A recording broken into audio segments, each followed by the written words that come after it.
Di sini saya akan menjelaskan apa itu sistem komputer. Sistem komputer adalah kumpulan perangkat-perangkat komputer yang saling berhubungan dan berinteraksi satu sama lain untuk melakukan proses pengolahan data, sehingga dapat menghasilkan informasi yang diharapkan oleh penggunanya. Perangkat yang terdapat pada sistem komputer diantaranya hardware, software, dan firmware. Perangkat-perangkat tersebut memiliki fungsinya berbeda-beda pada sistem komputer. Namun, saat beroperasinya, perangkat-perangkat komputer tersebut akan bekerja dan saling mendukung satu sama lain. Hardware tidak akan berfungsi tanpa adanya software, dan juga sebaliknya. Dan keduanya tidak akan bermanfaat untuk menghasilkan informasi jika tidak ada firmware yang mengoperasikan dan memberikan perintah. Jadi, dapat dikatakan bahwa komputer bukan sebagai sebuah alat saja, tapi juga merupakan sebuah sistem.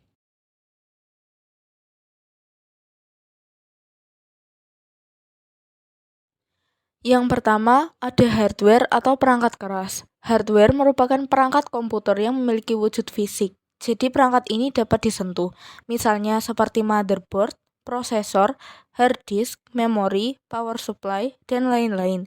Hardware sendiri umumnya dibagi ke dalam 4 bagian, di antaranya A. Input device atau perangkat masukan merupakan perangkat pada hardware komputer yang fungsinya sebagai alat untuk memasukkan data-data atau perintah pada komputer. Misalnya seperti keyboard, mouse, webcam, scanner, dan lain-lain.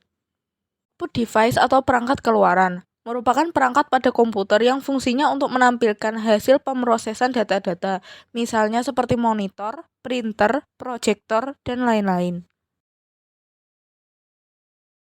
Selanjutnya C. Processing device atau perangkat pemroses. Processing device merupakan perangkat pada hardware komputer yang fungsinya sebagai pusat pengolahan data. Jadi dapat dikatakan perangkat ini adalah otak dari komputer dan sering juga disebut dengan CPU atau Central Processing Unit. Processing device akan melakukan komunikasi dengan perangkat input, output, dan storage untuk melaksanakan perintah-perintah yang dimasukkan. Dan terakhir ada D, yaitu storage device atau perangkat penyimpanan. CPU juga dilengkapi dengan alat penyimpanan data. Terdapat alat penyimpanan data dengan kapasitas yang lebih besar sebagai alat menyimpan utamanya, yang biasanya disebut dengan hard disk. Jadi kita dapat menyimpan dan menghapus data sesuai dengan keinginan kita. Seiring berkembangnya teknologi komputer, maka media storage device berkembang sangat pesat, baik itu dari segi kapasitas dan bentuk. Pada komputer storage device umumnya dibagi menjadi dua, yaitu internal dan eksternal.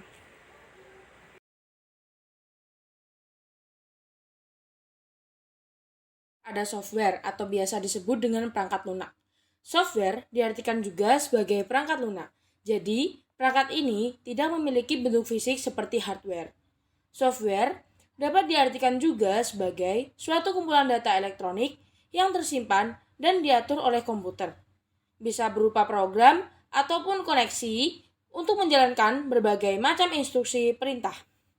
Jadi, software tidak dapat disentuh dan dilihat secara fisik. Dan dapat dikatakan juga bahwa software digunakan untuk mengontrol perangkat keras.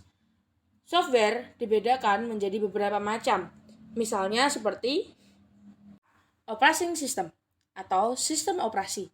Sistem operasi komputer merupakan program dasar pada komputer yang umumnya berfungsi untuk menghubungkan pengguna dengan hardware. Dapat dikatakan juga sistem operasi, yaitu perangkat lunak yang bertugas untuk melakukan kontrol dan manajemen perangkat keras dan operasi-operasi yang dilakukan pada sistem, termasuk juga menjalankan aplikasi-aplikasi yang dapat melakukan pengolahan data. Contoh sistem operasi komputer, misalnya seperti Microsoft, Windows, Linux, Mac OS, dan lain-lain. Program aplikasi atau application program. Program aplikasi merupakan perangkat lunak yang siap untuk dipakai. Program aplikasi digunakan untuk membantu pekerjaan pengguna komputer dalam mengolah berbagai macam data. Pada sebuah komputer, perangkat lunak ini sering disiapkan sesuai dengan selera dan kebutuhan penggunanya. Misalnya seperti Microsoft Excel, Microsoft Word, Microsoft Access, Photoshop, Chrome, Mozilla, dan lain-lain. Selanjutnya ada utility program atau program tambahan, merupakan perangkat lunak yang fungsinya untuk menjalankan tugas-tugas tambahan. Disebut juga sebagai program dukungan dan memiliki fungsi tertentu. Misalnya seperti program yang disediakan oleh sistem operasi seperti data recovery, disk defragmenter, screensaver, backup, dan lain-lain. Dan yang terakhir ada programming language atau bahasa pemrograman, merupakan bahasa yang dapat digunakan pengguna komputer untuk berkomunikasi dengan komputer. Dapat dikatakan juga sebagai standar bahasa instruksi untuk berkomunikasi dan memberikan perintah pada komputer. Beberapa contoh bahasa pemrograman diantaranya seperti PHP, Java, Python, C, R, dan lain-lain. Selanjutnya ada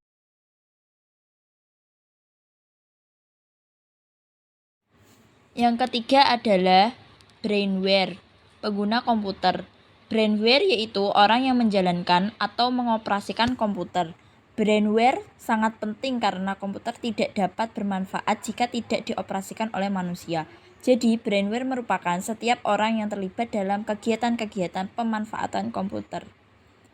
Penggunaan komputer umumnya dibagi ke dalam 4 macam, yang diantaranya adalah A. Programmer merupakan orang yang mempunyai keahlian menguasai banyak ataupun salah satu bahasa pemrograman.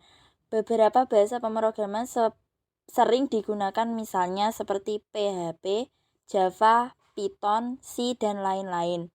Jadi, programmer dapat dikatakan juga sebagai orang yang membuat dan bertugas untuk mempersiapkan program yang memang diperlukan pada sistem komputer yang digunakan untuk mengolah data.